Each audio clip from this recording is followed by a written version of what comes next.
and it's nice, and it presents it, and it's something. Yeah, a lot of places you chant every day because, right? Hey, if this is what Lord Chaitanya is giving us, so I will dive in. So this is verse 1.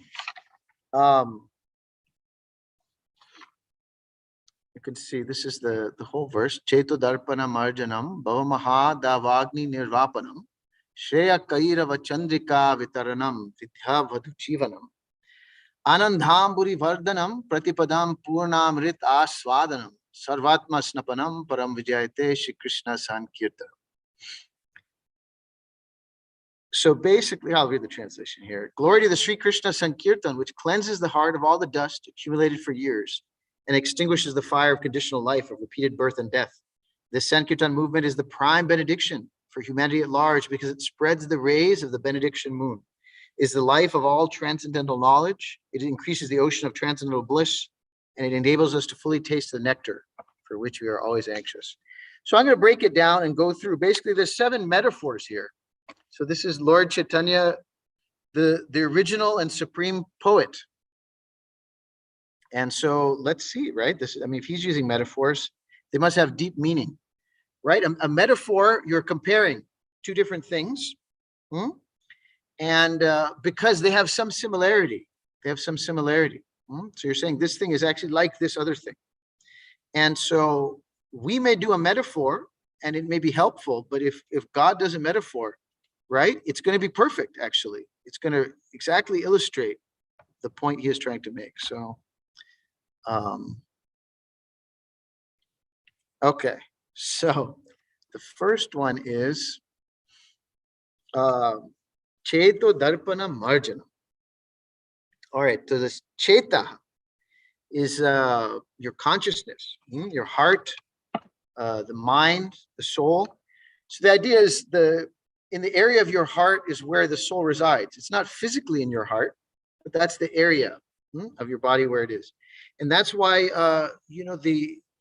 the blood is actually carrying your consciousness, right? You get your hand, right? You sit on it or something, then you can't feel it anymore, right? It gets numb because the blood's not flowing. So the blood is carrying consciousness, because it goes through the area of the heart. So Chaita Dharpana Marjana. So this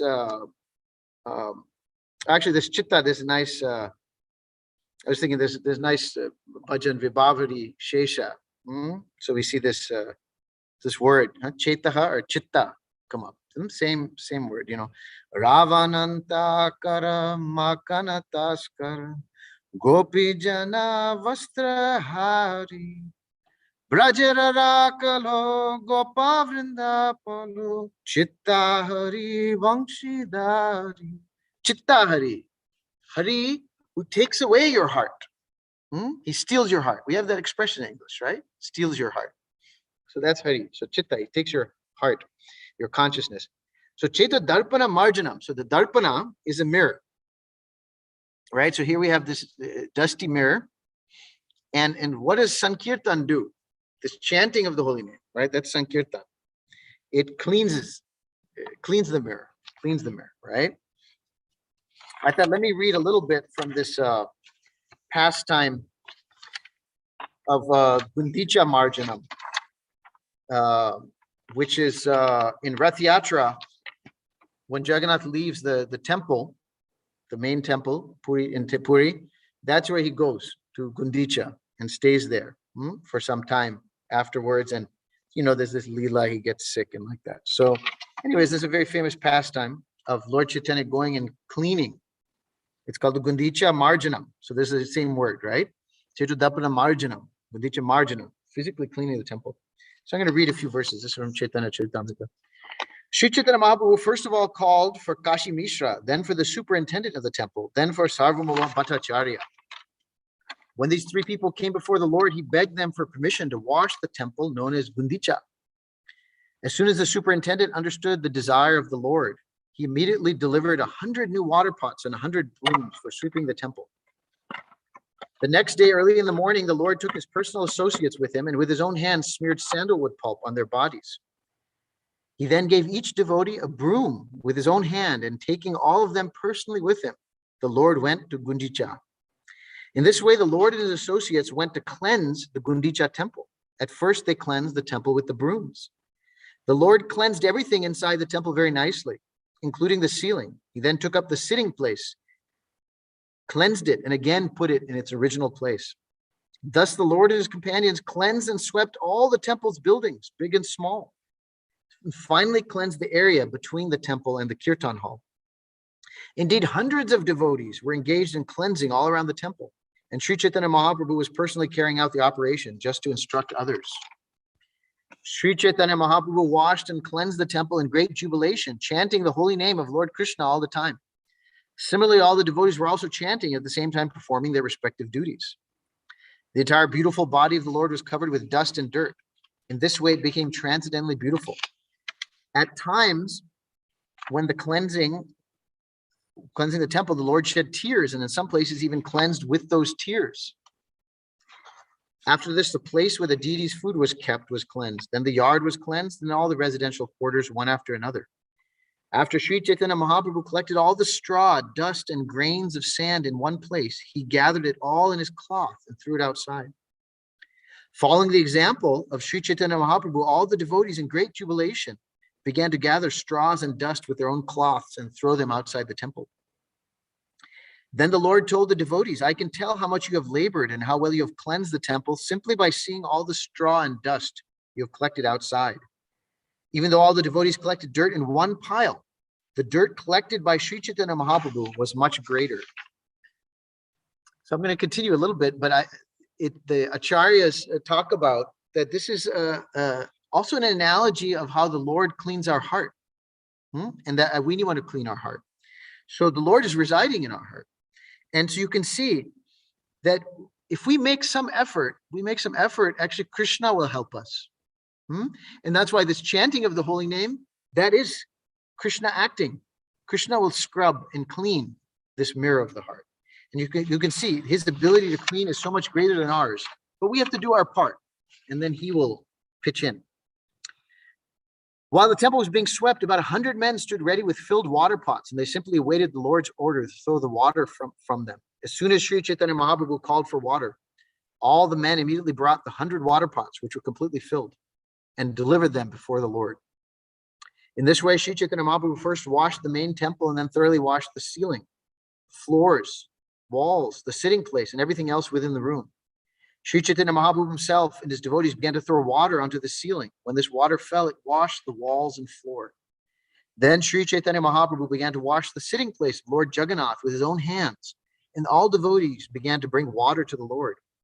All the devotees within the temple began to wash. Each one had a broom in his hand. In this way, they cleansed the temple of the Lord. Someone brought water to pour into the hands of Sri Chaitanya Mahaprabhu, and someone poured water on his lotus feet.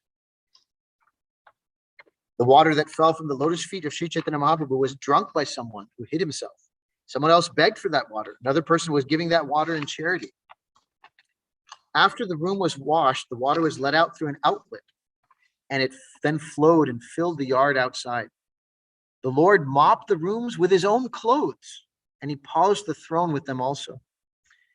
One person begged for a water pot by chanting the holy names, Krishna, Krishna, and another delivered a pot while chanting Krishna, Krishna. Whenever anyone had to speak, he did so by uttering the holy name of Krishna. Consequently, the holy name of Krishna became an indication for everyone who wanted something. So this is nice, right? So you can see literally the Gundicha Marjanam, it's just, they're practically chanting japa. Nobody's talking.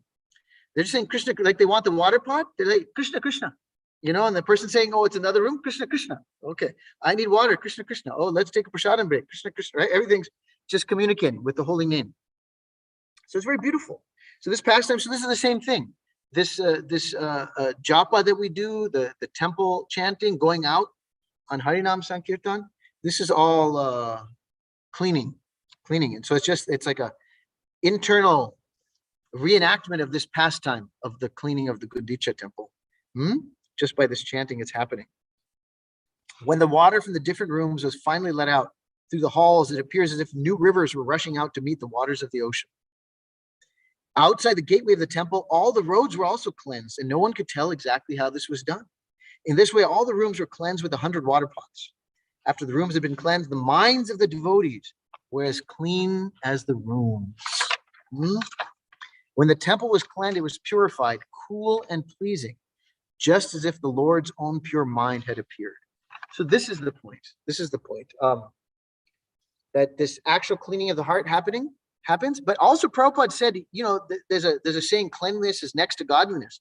Prabhupada said cleanliness is godliness, So anyways, it's very, very nice. So this holy name is doing that. And one side point I'll say, I don't want to get too much into this philosophical controversy that's there, but people talk about, were we with Krishna, were we not, and all, but we can understand, at least from this metaphor, that is a mirror dirty to begin with? The mirror doesn't start dirty, right? The factory doesn't make the dirty mirrors and then you clean them. It produces a clean mirror and then it gets dirty over time, right? The dust accumulates over time.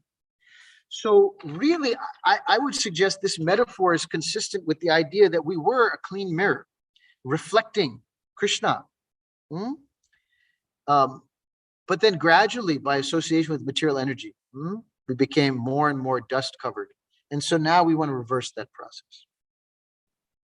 So what's the punchline of this first metaphor is that what will this holy name do for you? The sankirtana. You will see who you really are. You will see who you really are. It will cleanse your heart, and then you will see you'll realize your actual self, which is a part of Krishna reflecting his glory. All right, so that's first metaphor, first of 7. The next metaphor, Bhava Mahadavagni Nirvapanam. Okay, so this is Bhava, not Bhava, Bhava. So Bhava is a word that refers to, literally means to become. Bhava, to become. And Hridayananda Maharaj was pointing out, right? Why does that become a good reference to things that are material? Because things that are material are created. Something spiritual is never created. It's there eternally. For example, we have this verse in the Gita. Nasato vidyate bhavo, na bhavo vidyate satah. Ubhayor api drishtontas vanayas tattva darshibi. Those are seers of the truth have concluded that of the non-existent, there is no endurance. And of the eternal, there is no change. This they've concluded by studying the nature of both. So the point is, spiritual things never come into being and they never end. And material things, they have a beginning and an end. So that's why it becomes a shorthand term for anything material, bhava, things that become, that come into being. So different than bhav, which is that spiritual emotion. Prabhupada had a disciple, Bhavananda. So then, he thought, okay, Bhavananda would be nice. Someone gets bliss from, bhav, just thinking of Krishna. But then they said, oh, Bhava returns material energy. So then he thought this name is very strange. It basically means someone who takes pleasure in the material energy. So he became a little confused. And then Prabhupada explained, no. You take pleasure because you're coming here to preach to the fallen souls, right? So that's the devotee. He doesn't mind coming. And we'll see that later in Shikshastakam, Lord Chaitanya prays. He doesn't mind taking birth again and being in the material energy because there's so much devotional service to do, especially to reach to the other souls. Okay, and this Mahadavagni, Agni fire, Dava forest, Maha, big forest fire. So Lord Chaitanya is using a metaphor that this material world is a big forest fire. Mahadavagni. And I was thinking this is a little similar. There's a part of the Mahabharata where Yudhishthira Maharaj comes and there's a lake and his brothers go one after the other to try to drink some of that water. And this yaksha, this sort of celestial being, appears and says, no, you cannot take this water. You have to answer my riddles first. And, Bhim was the first one. He's like, whatever, your riddles, I'm just going to take the water. Like, you don't own the water, whatever. So like one by one, all his brothers went, Arjuna, Nakul, Sahadev. So finally, Yudhishthira went. And he's Dharmaraj. So he said, okay, this yaksha is saying, I'm the lord of this lake. You have to answer my riddles. Yudhishthira said, I will answer your riddles. So one of the questions was, what is the news? The Yaksha asked, what is the news? And Yudhishthira answered.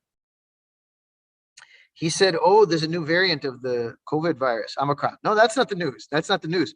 This is coming and going, this disease, this, that, whatever. The real news is this. He said, this is the situation in the material world. He said, the material world is like a frying pan.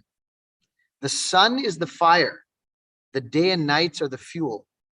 The passing seasons are the stirring ladle, and time is the cook. The material world is a frying pan. The sun is underneath it cooking. The day and nights is what's keeping the fire going. The passing seasons are the ladle. Time is the cook. What's in the pot? You are in the pot. We are being cooked. We are the ones being cooked.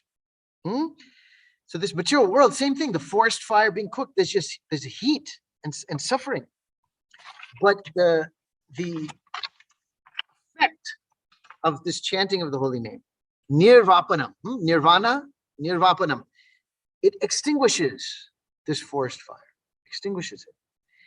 And so we see in Nectar of Devotion, there's 6 effects of pure devotional service. And they come at different stages. And the first 2 come at this stage of sadhana. So even for us, Klesh Agni,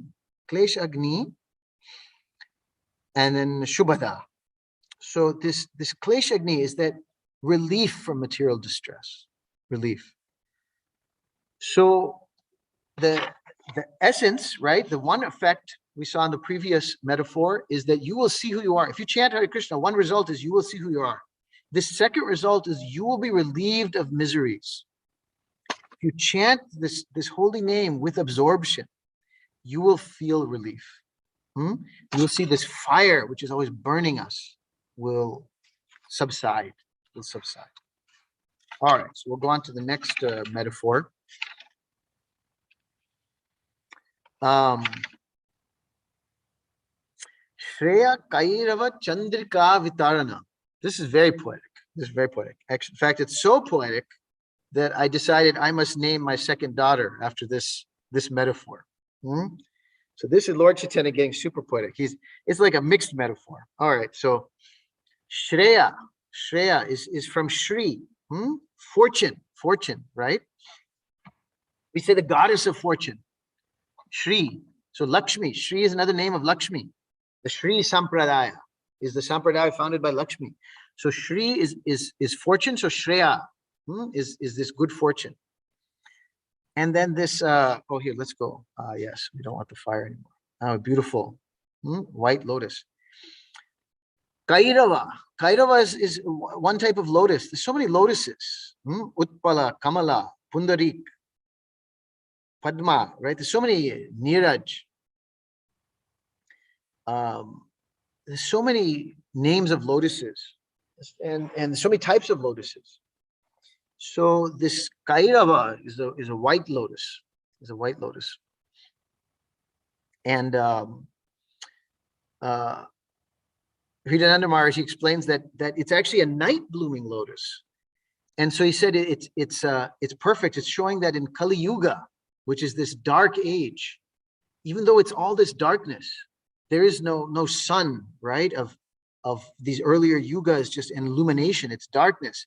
But within this darkness, this lotus of the holy name will bloom and save everyone.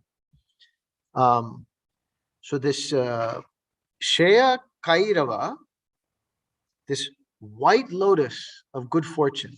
What happens? Chandrika Vitaranam. Chandrika is moonbeams. Chandra, right, is moon. So Chandrika, moonbeams.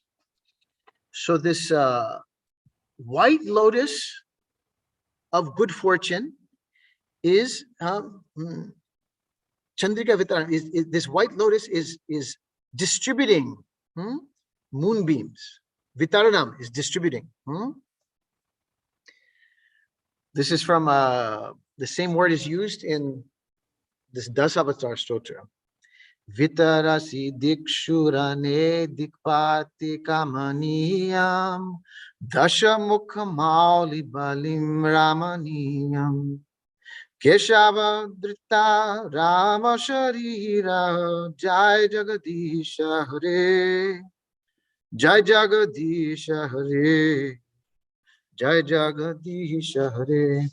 So that, anyways, that's, talk about poetry. Sri Jayadev is saying, yes, Ramachandra, when he came, the lords of the 10 directions were desiring some sacrifice. So Lord Ram, he distributed the 10 heads of Ravana in the 10 directions, cut them off. So vitarasi, vitaranam, so distributing. So this is a beautiful analogy. Is that this white lotus of good fortune is distributing this fortune like moonbeams glowing. And so what is the third effect of this chanting is that you will be fortunate. You will be fortunate. You will be bathed in the moonbeams of the white lotus of good fortune. It will cool you. It will cool you. And you'll become fortunate. So that's our third metaphor.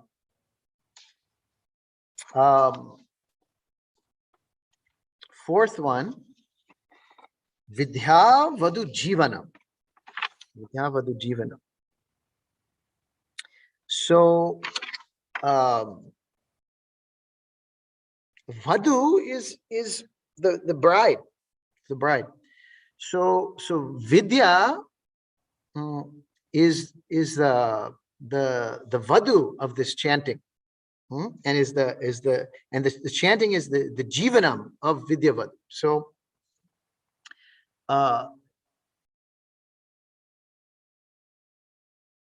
this transcendental knowledge is so nice, right? Just like all of us men, we know the wives are our better half, right?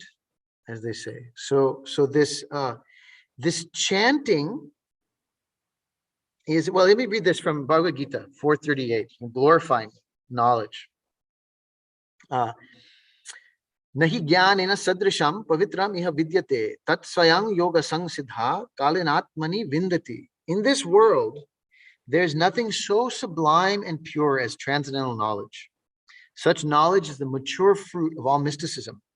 And one who has become accomplished in the practice of devotional service enjoys this knowledge within himself in due course of time. So this knowledge is what comes through bhakti. So it comes just as naturally as where you have the bridegroom, you have the bride.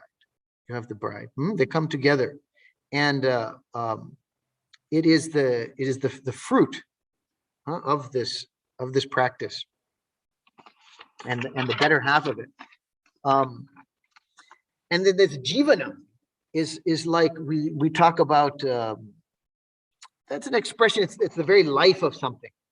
We also have the prayers, right? Prana dana, pran. Okay, your life, the dana, the treasure of your life, right? So this it brings back life to it, and there's a nice pastime in Bhagavatam, so we can understand just what we mean for something to become alive again. This is actually a pastime when Vidura is coming back after going on pilgrimage. He goes on pilgrimage during the Mahabharata war, and then this is when he comes back. When they saw Vidura return to the palace, all the inhabitants, Maharaj Yudhishthira, his younger brothers, Dhritarashtra, Satyaki, Sanjaya, Kripacharya, Kunti, Gandhari, Draupadi, Subhadra, Uttara, Kripi, and many other wives of the Kauravas and other ladies with children, all hurried to him in great delight. It so appeared that they had regained their consciousness after a long period. With great delight, they all approached him as if life had returned to their bodies.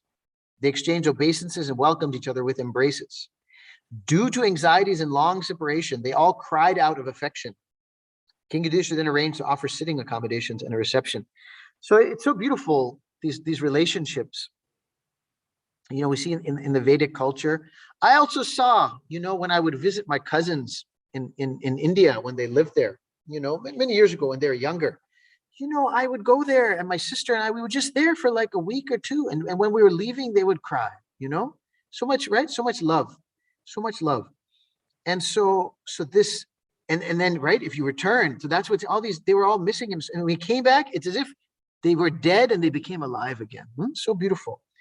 So that's what this chanting, it makes knowledge come alive. So we're hearing these classes and all, but if you chant, then this vidya, which is the this knowledge, which is the wife of this chanting, will become enlivened, will come alive, and you will realize the full philosophy just by chanting. So this is another effect of this sankirtana. It will make your knowledge come alive, just like relatives seeing their beloved after a long time. It won't be dry anymore. It'll become full realization, not gyan, but vigyan. Okay. So next metaphor. Anandambudhi vardhanam. Anandambudhi vardhanam. The ambudhi, the ocean of what? Of ananda, the ocean of bliss.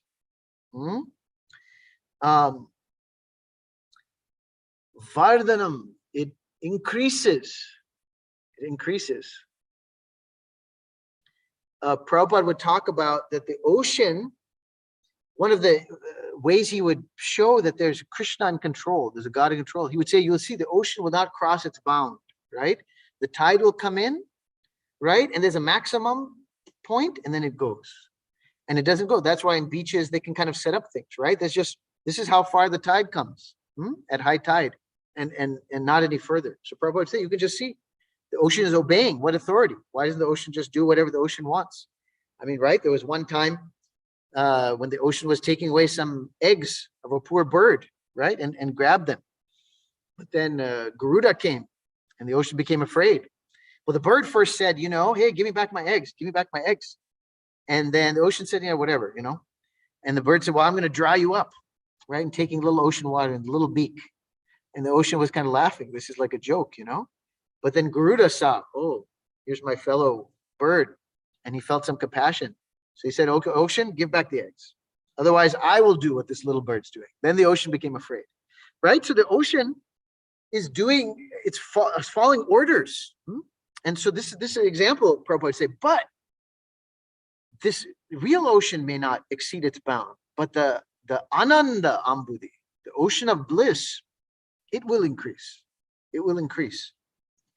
And so what's an effect of this chanting, this sankirtanam, is that this ocean of bliss, it annexes the material world. It starts to pull what is the material world into the spiritual world and fill it with this bliss that is the rightful property of the spiritual world. It comes here. It penetrates the material world. So this is another effect of this chanting. All right, so then Purnamrit, Pratipadam, Purnamrit Ashvadan. Pratipadam, with every step, Purna Amrit, you get to taste the full half gallon of Kern's nectar with your chanting. Purna Amrit Ashvadanam, you get to taste this nectar of chanting.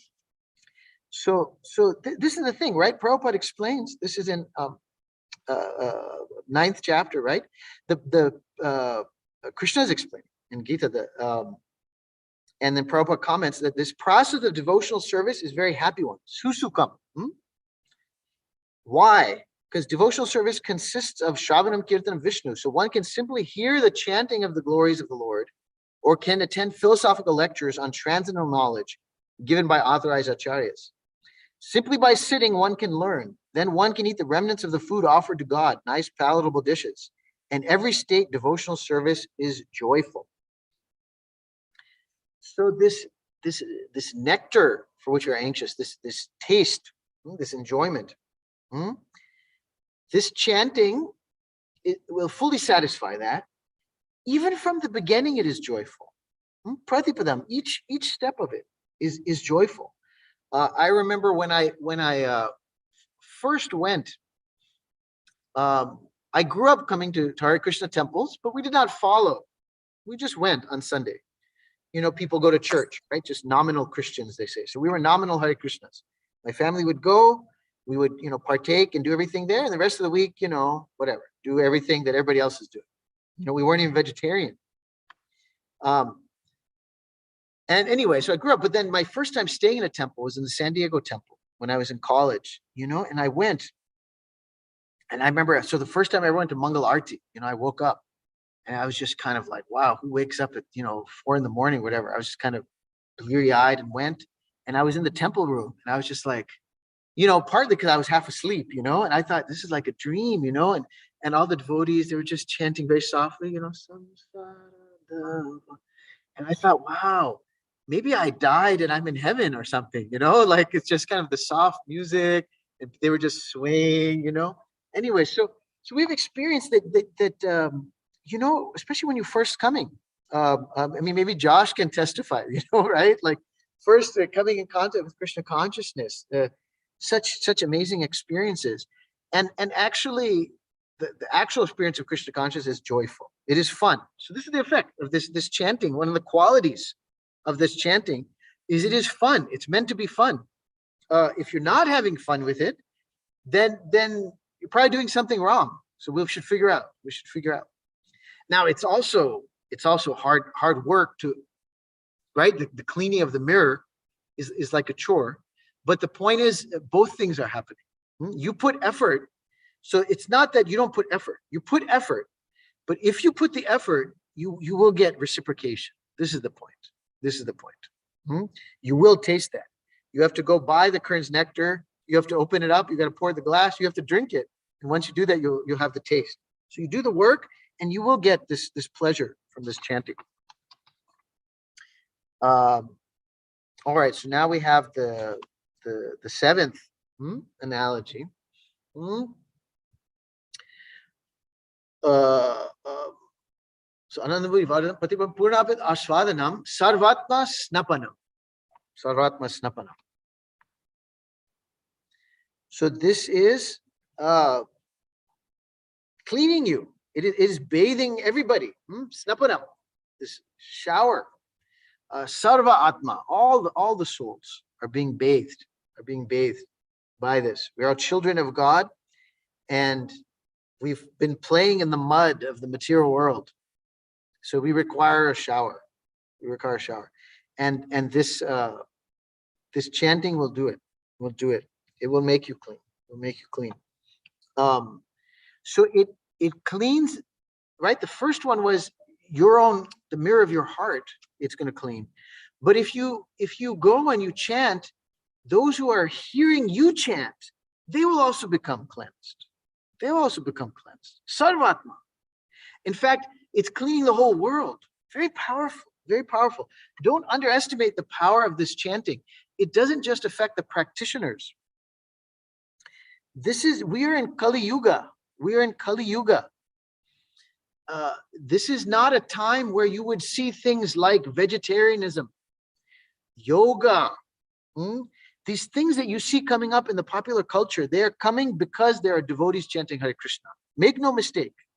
The only thing that's making this not be Kali Yuga, which goes down and down and down, the only thing stopping that is this chanting of Hare Krishna.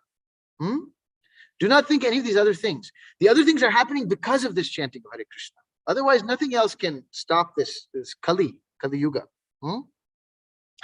I mean, I'm seeing there's, kirtan has become popular. Then I saw there's these events. It's called ecstatic dance. Can you believe it? These are not devotees. These people, they gather together and then they dance to music, They call it ecstatic dance. I mean, it's amazing. Who uses the word ecstasy? Where did they get this from? We're the ecstatic dance people. So it's spreading. It spreads. Because of our ecstatic dancing, there's other people ecstatic dancing. So because we're chanting Hare Krishna, it's cleansing everybody. And then this is another verse. I love the Dasavatar Stotra. Anyways, it's nice poetry from Jayadev. Shakriya Rudiramaye Jagata Pagata Papam Snapayasi Payasi Shamita Bhavatapam Keshava Drita Regopati Rupa Jai Jagadisha Hare Jai Jagadisha Hare Jai Jagadisha Hare. Anyways, this word is there, right? Snapayasi, snapanam. So anyways, this verse is about Parshuram.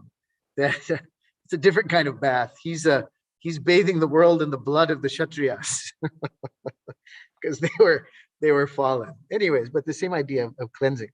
So all of these things are happening because of this chanting of the holy name.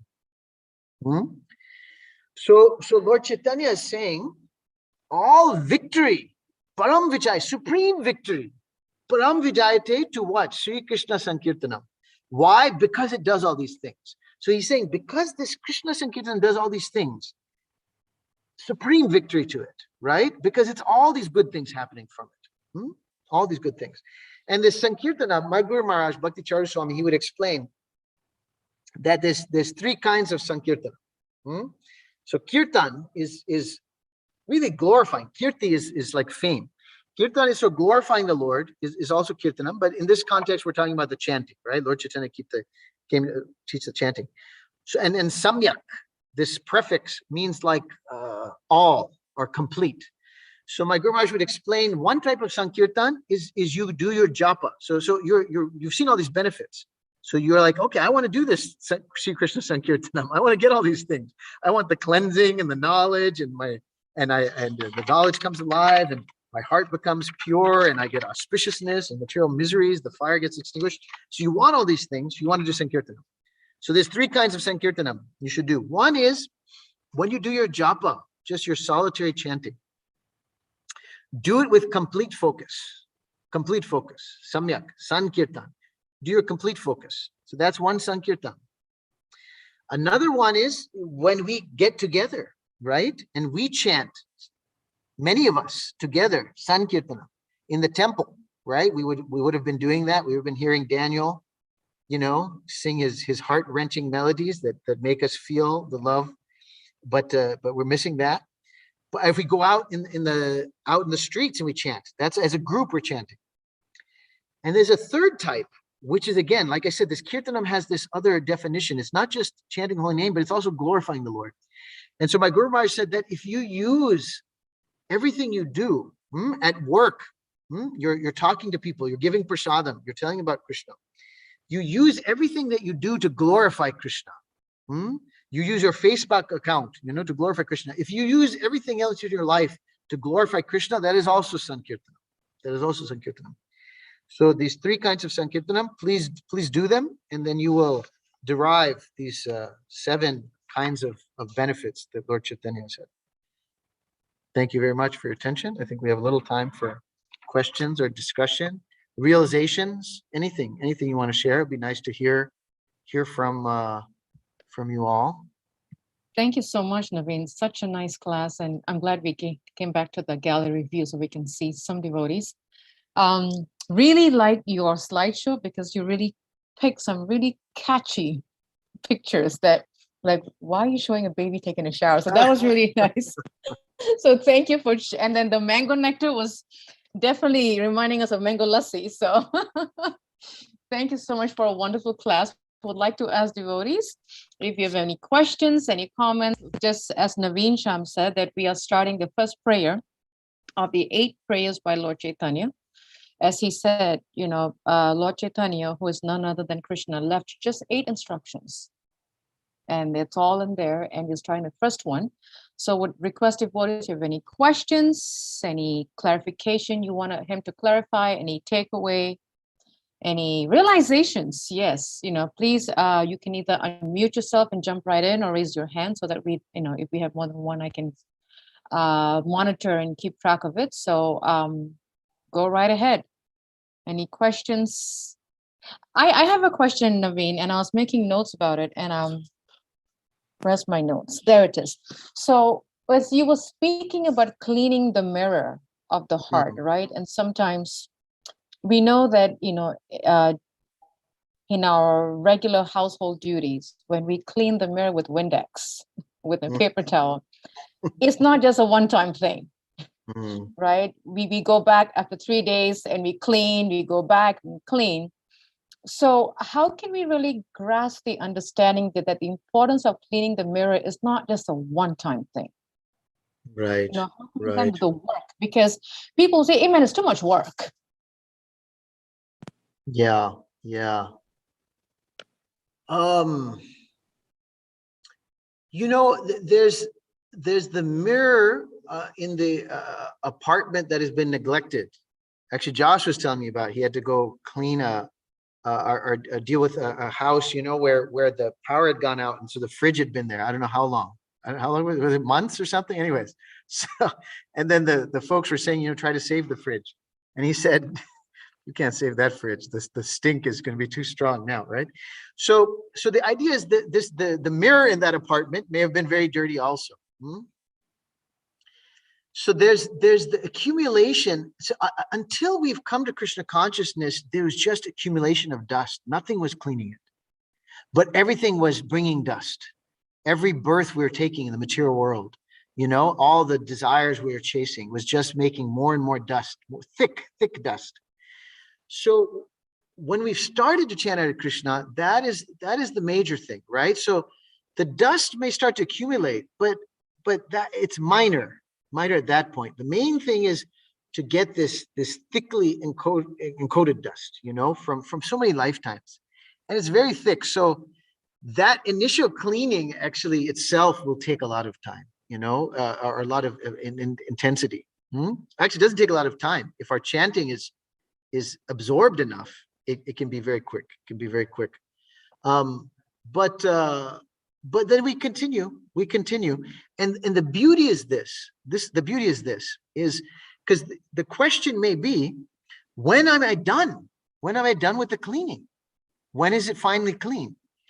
So the beauty is this of Krishna consciousness, okay, is the sadhana and the sadhya are the same. What is the result of more chanting? What is the goal of chanting? To chant. So you don't have to worry about that part, about when it's done, because it's right. Anyways, it's purnabrit aswadanam pratipadam. So the process itself is the goal. So you don't have to think, okay, am I done chanting now? Is my mirror clean? Now can I go do something else? No, the whole point is to be able to chant and just feel more and more bliss, you know? So to go on chanting. And Krishna will worry about, well, is this chanting going to clean, or is this chanting just pure chanting that's giving you bliss? Don't worry. Krishna will decide, right? So you just keep chanting, and either it's going to be going and cleaning that original dust, or it's going to clean some later dust, you know, Vaishnav aparad, or it's just not even cleaning, and now it's just you just kind of chanting in pure love of Godhead. So yes, there's the need to do it, but you don't have to worry about when the stopping point, because there's no stopping point. You just continue chanting for eternity, and it just gets better and better. Thank you, Navin. Thank you. Any questions from devotees? Yeah, a few things. At least let me hear voices. Okay, good. Yeah, appreciate it. Except on humble obeisances, Lord Shiva Prabhupada. Just wanted to tag on to the very end of the chanting when you answered the question, that the meaning of the Hare Krishna mantras, Dear Radha Krishna, please engage me in loving devotional service to you. Now, when would that ever stop? Right. We never stop serving. We're servants. Correct. Right. So if we're chanting, we say, keep serving, keep giving me permission to serve, then we're going to go on forever. Quality of serving, that's another thing. You were talking about it. Quality of serving, yeah, that the improvement will come over time. Yeah, good point. But we're meant to be servants. So it's going to go on and on and on. Hare Krishna. Just wanted to throw that in. No, very nice. Thank you. Thank you. Good point. Thank you. Yes, dear Krishna, go ahead. Hare Krishna, Prabhu, please accept my humble obeisances. All good Srila Prabhupada, all praise to you. Beautiful, beautiful point, Prabhu. I love the way you, took us to took us on the journey of Gundicha Marjan, and where devotees were cooperating and exchanging and communicating, handing over the water pots and whatnot, and chanting Krishna, Krishna only. No gossiping, no other thing. Thank you. Beautiful point. And please save that mango nectar for me also. Haribo.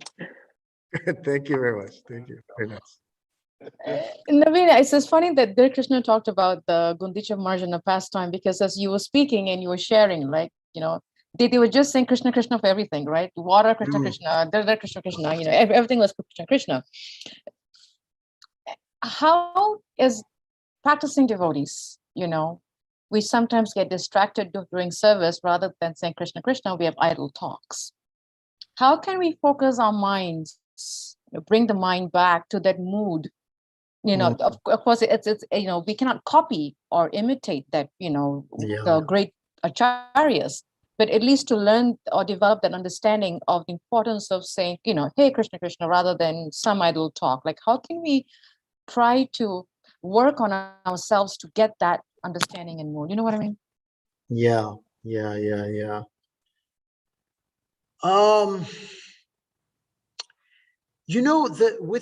the modes of nature, I would draw an analogy. With the modes of nature, the verdict of the sadhus is that mode of ignorance should be actively rejected.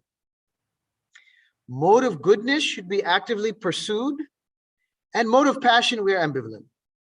Means, neutral. Okay? So I would say the same thing with this is with our katha, with each other, we should aim to, talk about, hey, what did you read, this week or whatever, right? And what's some realization you had, right? Did you hear a good lecture? So we could aim to have this explicit Krishna katha. We should actively exclude and avoid Vaishnava aparad. Let's not gossip. Let's not gossip. Let's not criticize devotees behind their back and just negativity. But if it's neutral things, just talking about what this happened and this and that, or what's going on, that's all right. That's all right. We don't want to artificially, right? Just like somebody doesn't immediately just, boom. Okay, I'm just going to, get rid of mode of passion from my life. No more chili, no more salt, right? You don't, it's not necessary. It's not necessary. I'm only going to eat fruits and drink water, right? It's not necessary, but stop eating the meat and whatever, the other, right? Bad things. So that's what I would say is that I don't, we don't have to artificially start just saying Krishna, Krishna for everything.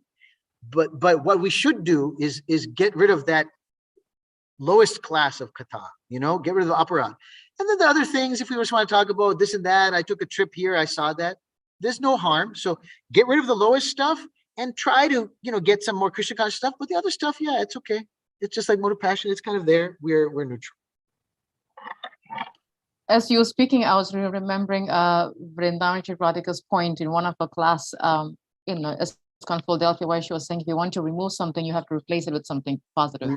Yeah, a little correct. bit. Correct. No, and I like how she said that, just a gradual thing, but yes, correct. Thank you for Correct. doing that. Yeah, it'll come, right? You'll just want to talk about Krishna. Can we have Dear Krishna put a point, would good quality positive association also help? Sure, right. Because that's a great point, Prabhu, is that that's who's going to, right? If you hang out with people that are indulging in the gossip and criticism, right, then it becomes very hard, right? It becomes very hard. But yeah, if you're with people, they are hearing about Krishna, they're reading about Krishna, they're this and that, they're thinking about Krishna, right? They'll uplift you. Yeah. Can we have maybe at least two other people who haven't spoken to other devotees? Yes, Just Mamina is going to jump in, and then from her say something. Okay, great. Oh, Then I'll feel less separation. Otherwise we'd have our normal chatting over prasad or whatever. I'm just alone in a very big temple room here. Yeah, okay, go ahead. You are in a Hare vacuum, Krishna. Prabhu. We are missing it. Sorry.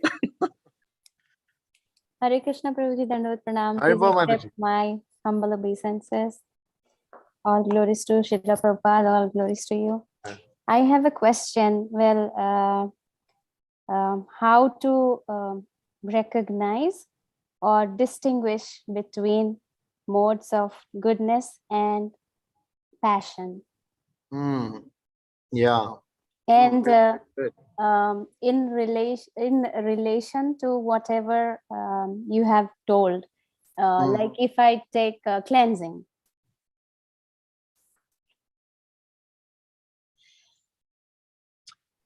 Oh, what is that last part? So like like, what is the last part you're saying in relation to what? In relation to, like you said, like cleansing my heart, Yeah.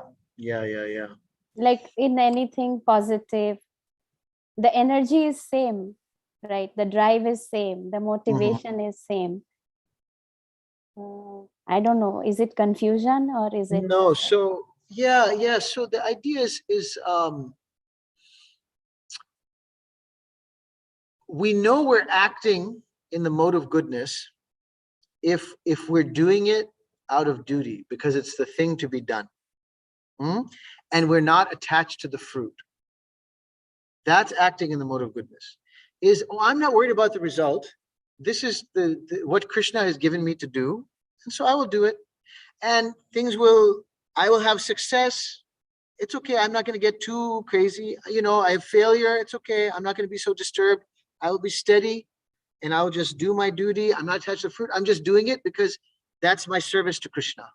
It's my service to raise children. It's a service to fix my car. It's my service to whatever, right? Dress the deities, cook some preparation. I'm doing it, out of duty, not out of some selfish desire. Whereas motive passion is you're doing it because you want the result and you're really hankering after the result. Okay, I want to do this thing so that I will get praise. I want to do this thing so I will get profit. I want to do this thing. And if you succeed, you're really happy. And if you fail, then you get really sad and it's kind of up and down and sort of crazy. So that's how you know is if you're doing it, you just look at, oh, what is my motivation in doing this? And is it steady or is it going up and down and all over the place? Then you can see, hey, is this thing being done in mode of goodness or a mode of passion? Is that all right? Thank you so much. Thank you. Hare Krishna. Hare Krishna. Nice We have a few question. hands. Daniel, you go next. Hare Krishna. Harbol. I'm so sorry. I came a little late. I had a wonderful tea party with my mother, and we were chatting with some Christian people who more and more I found when I'm hanging out with people, even on different paths, it just helps to increase my faith in Krishna and in my love of Krishna and this path. But that's a little side tangent. What I really meant to say was one thing I did catch of yours when I did join is you said if you're not having fun, you're doing something wrong, and that is so true, and it really resonates with me.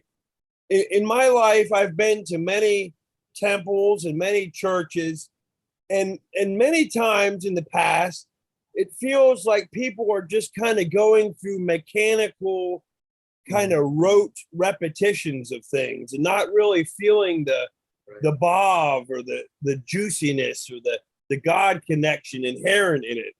And I feel like that's why I'm with you, and that's why I'm in deepening my love of Krishna and of Prabhupada and of this path is because when I'm with you, or even when I'm at home, when I'm listening to Maha Mantra and chanting, I just feel that like I'm just really having fun and just really just feeling the love, the inherent love. So one thing I have to remind myself is that we're human beings on a devotional path to Lord Krishna, and we're not meant to just be parrots, just parroting God in some kind of mechanical way. Like we're machines with like a God-filled heart, and we're meant to do it. We're meant to cry, and we're meant to dance in ecstasy. And I think Lord Caitanya was just the most blessed example of that. So that's all I have to say. Thank you so much. Hare Krishna. Very nice. Thank you, Daniel. Yeah. Put your heart into it. Don't go through the steps. Perfunctory is a nice English word. Perfunctory means to do something, just do it. Go through the motions. To do it perfunctory. So don't be perfunctory in your devotional service. Put your heart in it. Very nice. Is that a legal word? No, that's just I'm just messing with you, attorney. Thank you, Navin. Jit Mitra, go ahead with your question. Hare Krishna Prabhu, very great lecture. My question was actually in regards to when you're answering Dhir Krishna Prabhu, and you mentioned that the Vaishnava Acharyas mentioned that we should actively try to cultivate more of goodness. We should actively try to reject more of ignorance, and we're ambivalent about the more of passion. So firstly, I'm hearing this first time, so that's very interesting. So I have two questions. First question is like, where can I read more on this? And second question is, I had the understanding that, you know, more of passion is like something I need to like actively subdue, and you know, it's something that will get me into trouble. So just keep fighting with it. So that's like, you know, being ambivalent to the mode of passion. If you could speak a bit more on that. Yeah. I'll have to find the reference. I'll have to find the reference, and then I could share that with you. You know, it actually goes to the point that Anasuya Devi was saying, right? This idea of replacing, the idea of replacing. So the thing is that the mode of ignorance is gonna undo, right? Like you're trying to start the fire, and that's like the water. That's like the water. So you literally, it's just undoing your effort. So you have to get rid of the mode of ignorance, because it's going to undo. But the mode of passion is more kind of like the in between, right? So there's the fire, there's the water, and then there's just like the ground, you know? So it's like the ground is not fire, but as long as you're not pouring water and you're working on starting the fire will grow and consume, right? The leaves, the sticks, everything. So the idea is that you do have to get rid of the mode of passion ultimately, but it will happen automatically as the mode of goodness, as this fire mode of goodness grows. It will take up the space, and it will push the mode of passion out. And so that's why you don't have to actively get rid of that. As long as you're doing the other two things, then keeping the ignorance out and then expanding the goodness, it will occupy that space. It will occupy that space. But yeah, I can try to find where the source for that, and we can talk more about it. Thank you. Jit Mitra, you said you had two questions. I think he said it was kind of a two-part. Okay, sorry. The same theme. Okay. Vishaka, and then I have another question from the chat. So go ahead, Vishaka. My question is just if you could repeat something. Earlier on, you were talking about the past time when the Pandavas went to the lake. I forgot exactly who it was, that one like Rakshasa was there. They went to the lake, and all the brothers tried to like answer the riddles. And what was can you repeat the analogy about like time? That one was really good. It's great. It's something to really meditate on, because this is Yudhishthira is very wise. It turns out the Yaksha is actually not a Yaksha, was his father, Yamaraj, in disguise. And so basically this is what is going on in the material world. And so he said, the question was like, what is the news? And he interpreted that as, what is the situation in this material world? The material world is like a frying pan. The sun is the fire. The day and nights are the fuel.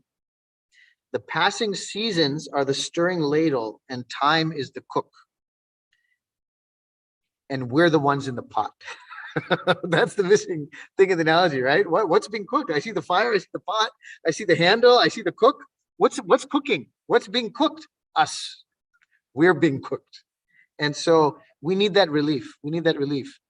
Don't think for a second that the people around you, everybody in the world, they're being tortured by their mind. Just right, this tapam, right? This involuntarily kind of austerity. So this chanting can undo it. Chanting can undo it. Vishaka, you got that? Yeah, thank you. Okay, good. And the question that I have in the chat, Navin, is I'm going to read it, and and I think I got it, but if I need to explain, let me know. The question is, if you are worried about the fruitive results in order to achieve Krishna consciousness and you stop gossiping, you are worried about the result in order to get closer to the Lord. How are you not supposed to worry if the result, which is getting more close to Krishna, is it in the mode of passion? It's okay. No, I got it. I got it. Yeah. It's No. yeah. So yeah, sometimes we can misunderstand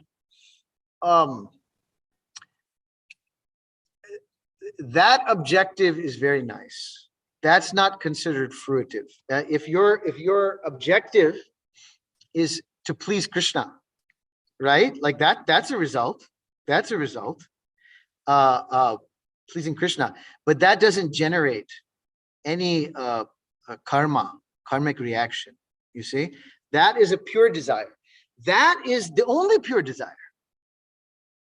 So to desire that fruit, that Krishna will be pleased, or you're desiring something that you see as conducive to that.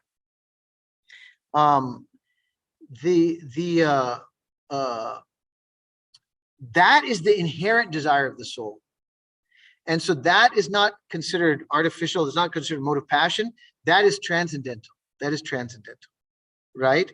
So, and that's higher than the mode of goodness. Mode of goodness, you're not attached to any result, you're just doing it out of duty. Higher than the mode of goodness is you have desires, but they're completely for Krishna's pleasure. There's no personal motivation at all. Prabhupada was full of desires, but there was no tinge of selfishness in there. Kama is selfish desire. So yeah, so that we should understand is if whatever fruit you're looking for, if whatever your desire is for the pleasure of Krishna or conducive to that, that is called spiritual desire. That's called spiritual goal. That is higher than the mode of goodness. It's when there's some material goal or something, that's mode of passion. I hope that answers. Yes, and I'm sure this that the person will Zoom chat me. So thank you. Dear Krishna, go ahead. Hare Krishna. Just one comment, and I think I have one more question, if that is okay with you, Prabhu. When Jeet Mitra Prabhu was asking, and and you were responding about mode of goodness, I got recalled of 1.14.34 that purport Srila Prabhupada mentioned about mode of goodness. That is the minimum we have to be there so that Krishna gets attracted by us, or he will take notice of us, and then from there actually the bhakti starts. So I think that purport might help if we read that. I wanted to share that. Yeah, put that in the chat, please. Yeah. Sure. And my question, Prabhu, is this verse 1 of Shikshashtakam is all about sankirtan, kirtan, chanting, everything. And we see so many variations of kirtan these days. And hearing Indra Prabhu sometimes reading his quotes, and probably he's one of the best high quality pure kirtani of our movement. What advice we can give to our youngsters who are serving beautifully in the sankirtan movement? Because one of the quote, which was kind of very strong quote I heard from Indra Prabhu is, if you are not doing your sadhana, you're not doing your seva, you're part of the seva, and you're just doing kirtan, probably not a good idea. I mean, I don't want to use those words. I'm not qualified to use the real words, but that was the idea. So if you can just throw some light on that, too. Well, yeah. I mean, anyways, I may not comment directly on that. Ayendra Prabhu is obviously very, elevated Brijabasi that, is either with Krishna or he's serving Prabhupada, one or the other right now. But my mood, he's very advanced. My mood would be, no, absolutely. Do the kirtan. That's what we see is, it's very attractive, and that is the yoga dharma and all. But yeah, the real seva, and kirtan can be seva, and the highest form of kirtan is seva. But it's also, right, it gives us spiritual pleasure, and also it also has these other side effects. But I mean, I don't know. I was very happy to see Vishaka on the. We had this North American Leadership Conference this weekend, and she was there. And so we certainly need that. We certainly need that. So I would never say for the this next generation to do less kirtan or whatever. But I think there comes a time, that for the Krishna conscious movement to go on and to spread, right? There's these other things that need to be done, and that's that higher level of sankirtan, right? So the one is the group chanting, but we do need at least some of the leaders from the second generation to take that next level of sankirtan, which is using everything in the world to glorify Krishna. So we do need that. We do need that. So I would say that is the request, right? And that is the call of this first generation that pioneered it. They need, the folks to take over those services and all. And so we all, right, are enjoying the benefits of the sacrifices and hard work of these pioneer generation. But we have to take over running the show so that, right, then those coming up generations can enjoy the fruits of it. So it's kind of like, right, I mean, just like anything else, right? The kids eventually grow up and they can't play anymore. They can't just play in the house and enjoy the fruits, right? At some point they have to take over and realize, okay, that they have to start being the ones to maintain the household and make sure that it can continue. So that natural, I think, progression comes, that maturity, that time comes. And so just as the kids learn, okay, now I have to kind of get serious, I can't play anymore, I think they will see. They will see. Yeah. Thank you, Prabhu. Hare Krishna. Very nicely answered. Thank you so much. Nice question too. Thank you very much. We've had a good discussion. Lots of questions from the very nice. Yeah. Very nice. Thank you. On all levels on this beautiful topic of cleansing the mirror of the heart. Would like to ask devotees if there are any questions left, any last comments, realizations, or reflections. Please do jump right in and ask. And while you're thinking, I hope and pray, I said that last week, but I guess Lord Indra had a different plan. So I hope and pray that next weekend we can go to the temple, because I'm getting tired of sitting home. So we pray that we can have our normal Sunday program on Sunday next week at 4:30. So we do request devotees to please, we do monitor the weather, but let's just try to ask Lord Indra to take a rest for a while so that we can come to the temple and really experience some, nice in-person sadhu sangha. Right. Despite of the pandemic, we can always take the precautions, but it's always nice to see devotees in person. And we want to thank Navin for such a wonderful class. Thank you for the wonderful discussion from the devotees and nice questions. Before we end this call, I would like to ask devotees if we could just come out of the blank videos, the black videos, so we can really show our faces before we end, because poor Navin is sitting in Vaikuntha by himself. I mean, you're in a safe spot, don't get me wrong. You're in Vaikuntha, in Hey, there we go. This is Everett and Jasper. Oh, hey, Jasper and Everett. Yeah. Hey, you're famous. We've heard your names, but we haven't seen you. Hi, Coach. Hi, Coach. Yeah. I see Pranav. I see Bhavya. Haribol, Bhavya. Oh my God, your daughters are big, Navin. You can sing all these kids. I know. Aditya, Haribol, Rohin, Haribol, Janvi. Haribol, Varsha Mataji. Haribol, Asmitas, you've gone too long. Glad you came back. I thought you will never come back. Good to see you. No, You I had too. to. Haribol. Priya, And can you show Kairava Chandrika? Is she there? Oh, you're on mute. I can't hear you. You're in mute, Krishna Priya. Anyway, she's probably pretty shy, so I don't think. Oh, she's in the shower. Oh, okay. Okay.